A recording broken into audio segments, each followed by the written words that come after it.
ప్రేమిస్తోందా? ఈ వారం అంతా జరిగిన సీరియల్ కథ చెప్పన్నా మీరు జాగ్రత్త చెప్తారు.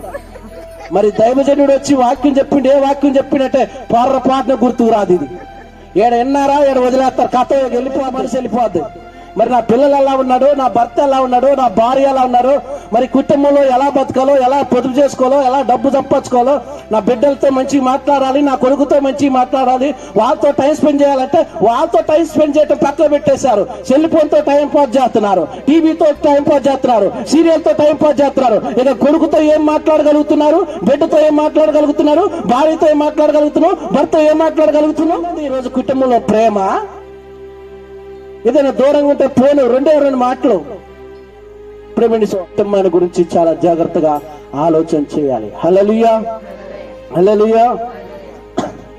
యేసుక్రీస్తు మొదటగా ఈ భూమి మీదకి వచ్చింది ఎందుకంటే మనలోనున్న పాపాన్ని తీసేయటానికి. చెప్పండి కదా ప్రేమిసోడా, మనలో ఉన్న పాపాన్ని తీసేయటానికే యేసుక్రీస్తు ఈ భూమి మీదకి వచ్చిన వాడు. ప్రతి మనిషిని పరిశుద్ధంగా మార్చడానికే యేసుక్రీస్తు ఈ భూమి మీదకి వచ్చాడు. యేసుక్రీస్తు ప్రతి మనిషిని, భూమి మీద ఉన్న ప్రతి మనిషి పాపంలో నుంచి రక్షించాలి, పాపంలో నుంచి విడిపించాలి, వారి అలవాట్ల నుంచి విడిపించాలి, వారి యొక్క తప్పుడు మార్గంలోంచి విడిపించాలి అన్న యేసుక్రీస్తు ఈ భూమి మీదకి మొదటిగా వచ్చారు. ప్రేమిసుడా, ఈ రోజు ప్రేమిసుడా, ఆయన రక్తంలో కడగబడుతున్న ప్రతి మనిషి కూడా పాపాలు ఒప్పుకొని మారు మనసు పొంది యేసుక్రీస్తు నామంలో బాప్టిజం పొందుతుంటే ఆయన రక్షణ మనకు దయచేస్తున్నారు. రెండోది ఏంటంటే ప్రేమిసుడా, నరకం నుండి మనం తప్పియటానికి వచ్చాడు.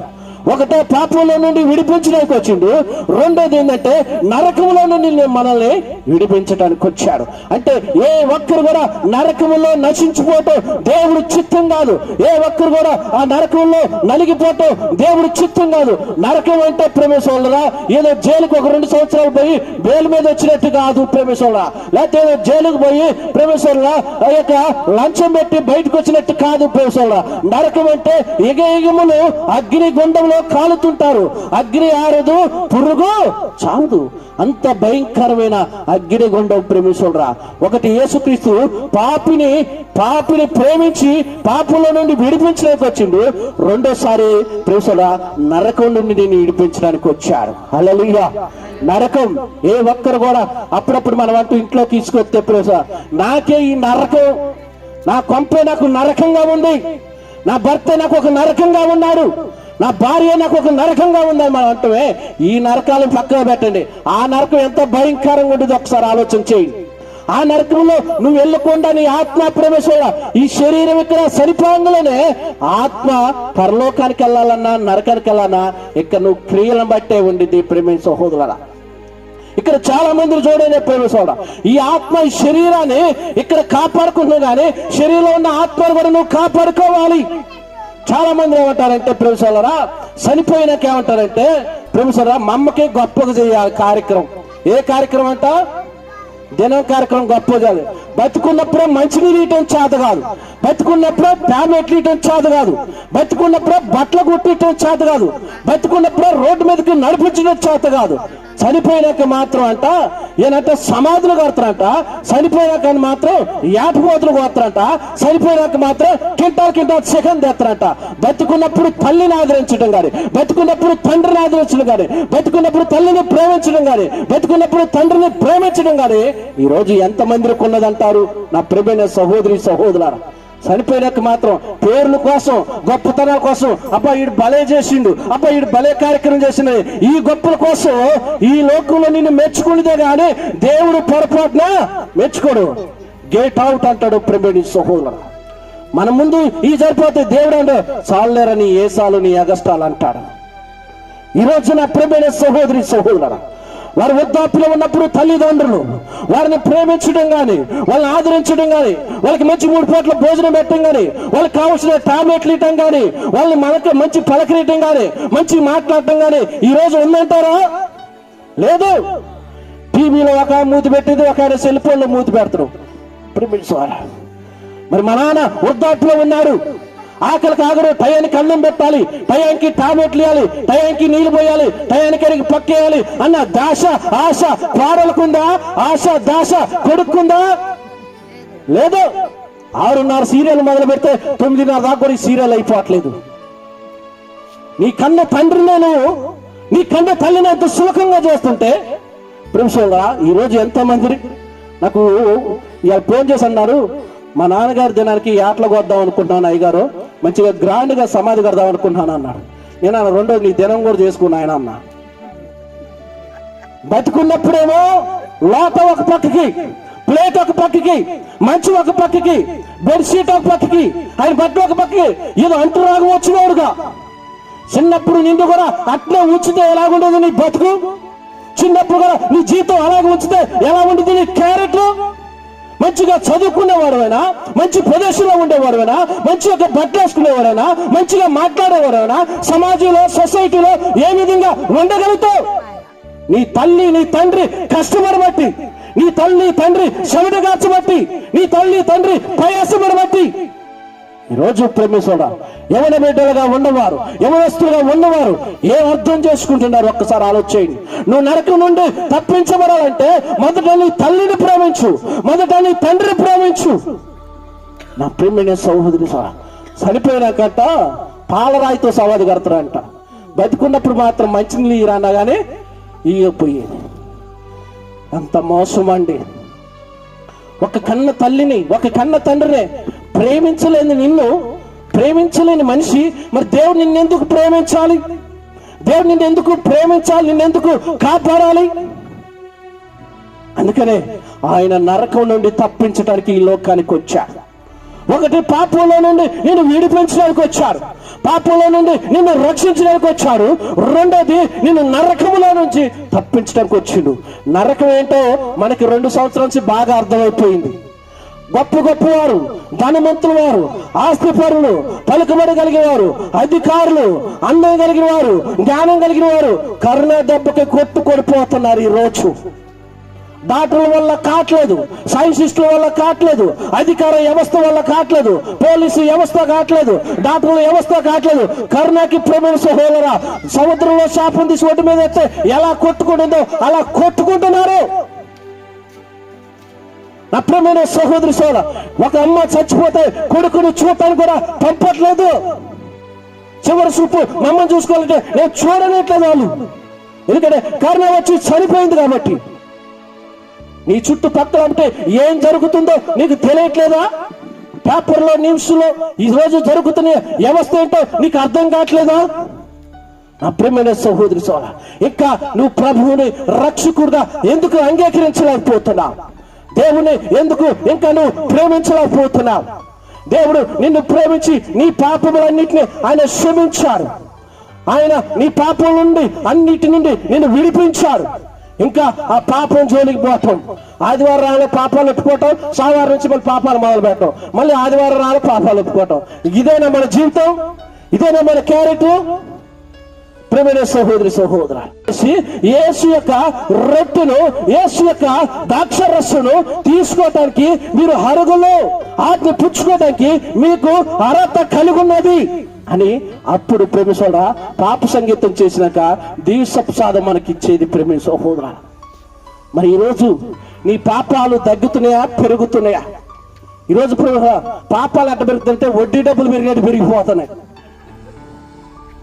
గిరిగిరి డబ్బులు కట్టడం బాగానే ఊరుకులు పెడుతున్నారు కానీ పాపపు మరి ఈ వడ్డీలు పెరిగినట్టు పెరిగిపోతుంది. మరి వీటిని ఎప్పుడు కంట్రోల్ చేసుకుంటావు? వీటిని ఎప్పుడు నీ పాపంలో నుంచి నువ్వు బయటకు వస్తావు? నీ కుటుంబంతోనే చక్కరంగా ఉంటావా? నీ కుటుంబంతోనే మంచిగా ఉంటుతావా? నీ కుటుంబాన్ని మంచిగా ప్రేమిస్తావా? అబద్ధం. యాడికి వెళ్ళినట్టు ఇక్కడికి వెళ్ళానట్టు నువ్వు ఇక్కడ ఉంటావా పాడుంటావా? ఏ కొట్లో ఉండేది తెలియదు, ఏ షాప్ లో ఉండేది తెలియదు. అంత మోసమే. ఈ సెల్ ఫోన్ వచ్చినాక ఇంకా డేంజర్. అప్రియమైన సహోదరి సోదర, యేసుక్రీస్తు పాపిని పాపలో నుండి విడిపించడానికి వచ్చిండు. రెండోది ఏంటంటే నరకం నుండి నేను తప్పించడానికి వచ్చాను. ఈగములు కాలిపోతున్నా ఆ భయంకరమైన అగ్నిగుండలో నీవు ఉండకూడదని, నీ కొడుకు ఉండకూడదని, నీ బిడ్డలు ఉండకూడదని, నీ భర్త ఉండకూడదని, నీ యొక్క అన్నదమ్ములు ఉండకూడదని, నీ అక్క చెల్లెలు ఉండకూడదని, నీ అత్తమ్మ ఉండకూడదని, నీ తల్లిదండ్రులు ఉండకూడదని భయంకరమైన నరకంలో నుండి, ఆ భయంకరమైన అగాధం నుండి, ఆ భయంకరమైన వేడి నుండి నిన్ను కాపాడే కొరకు, నిన్ను రక్షించే కొరకు యేసుక్రీస్తు 2000 సంవత్సరాల క్రితం ఈ లోకానికి వచ్చాడు. అప్పుడు చూడరా, మూడోదిగా ఏంటంటే ప్రేమిసోడా, నిన్ను నిత్య రాజ్యంలో నడిపించడానికి వచ్చాడు. చప్పట్లు కొడదామా ప్రేమిసోడా? హల్లెలూయా. దేవుడు పాపలో నడిపించడానికి వచ్చాడు. రెండోది ఏంటంటే నిన్ను నరకం నుండి తప్పించడానికి వచ్చిండు. మూడోది ఏంటంటే నిన్ను నిత్య రాజ్యంలో నడిపించడానికి వచ్చాడు. హల్లెలూయా, హల్లెలూయా. నా ప్రియమైన సహోదరి సహోదరా, నిత్య రాజ్యంలో ప్రేమిసోలో మనం ఉండాలంటే ప్రేమిసోల ఈ లోకంలోనే మనం మారుమనసు పొందాలి. ఈ లోకంలోనే మనం ప్రభుకి ఇష్టంగా ఉండాలి, సంఘానికి ఇష్టంగా ఉండాలి, దైవ బిడ్డలకు ఇష్టంగా ఉండాలి. ప్రేమిసోల మనలో ఎటువంటి యొక్క అబద్ధాలు ఉండకూడదు, ఎటువంటి యొక్క మోసాలు ఉండకూడదు, ఎటువంటి యొక్క నటనలు ఉండకూడదు, ఎటువంటి యొక్క జిమ్ముకులు ఉండకూడదు, ఎటువంటి యొక్క నటనతో మన జీవితంలో, మన బతుకులో, మన కుటుంబంలో ఉండకూడదు. దేవుడు నిన్ను నిత్య రాజ్యంలో నడిపించడానికి ఆయన వచ్చి ఉన్నాడు. మీకు 3 విషయాలు చెప్పాను. ఒకటి, పాపంలో నుండి నిన్ను విడిపించడానికి వచ్చాడు. రెండోది ఏంటంటే నరకం నుండి నిన్ను తప్పించడానికి వచ్చాడు. మూడోది ఏంటంటే ఆయన నిత్య రాజ్యంలో నిన్ను ఉంచడానికి వచ్చాడు. యేసుక్రీస్తు చెప్పిడు ఈ భూమి మీద, ఎవరో చెప్పలా, నేనే మార్గమును, నేనే సత్యమును, నేనే జీవమును. యోహాను సువార్త 14వ అధ్యాయం 6వ వచనంలో ఖచ్చితంగా చెప్పిండు. ఈ భూమి మీద నేను అనే పదం చెప్పాడంటే ఏకైక వారు యేసుక్రీస్తు ప్రభువే. చెప్పలు కొడదాం ప్రియమైన సహోదరా. ఆయన గొప్పవాడు, ఆయన సర్వశక్తి కలిగిన వాడు, ఆయన మహిమ కలిగినటువంటి దేవుడు. కాబట్టి ఆయనే చెప్పిండు, నేనే మార్గమును, నేనే సత్యమును, నేనే జీవమును, నా ద్వారా తప్ప ఎవరు తండ్రి వద్దకు రాలేరు. What is wonderful great God. ఆయన ఎంత మహిమ కలిగిన దేవుడైతే, ఆయనకి ఎంత పలుకుబడి కలిగి ఉంటే, ఆయనకి ఎంత అధికారం కలిగి ఉంటే ఈ మాట చెప్పగలిగిండు. ప్రపంచంలో ఎవరు ఎప్పుడు ఎక్కడ ఎవరు చెప్పలేదు. ఒక్క యేసుక్రీస్తు ప్రభువారు మాత్రమే గొప్పగా ఘనంగా చెప్పగలిగిండు. ప్రియమైన సహోదరా, ఈరోజు ఈ వాక్యాన్ని నీవు ఒక్కసారి జ్ఞాపకం చేసుకోండి. ప్రియమైన సహోదరా, మనం బతికేదే ప్రేమిసోలరా 70-80 సంవత్సరాలు.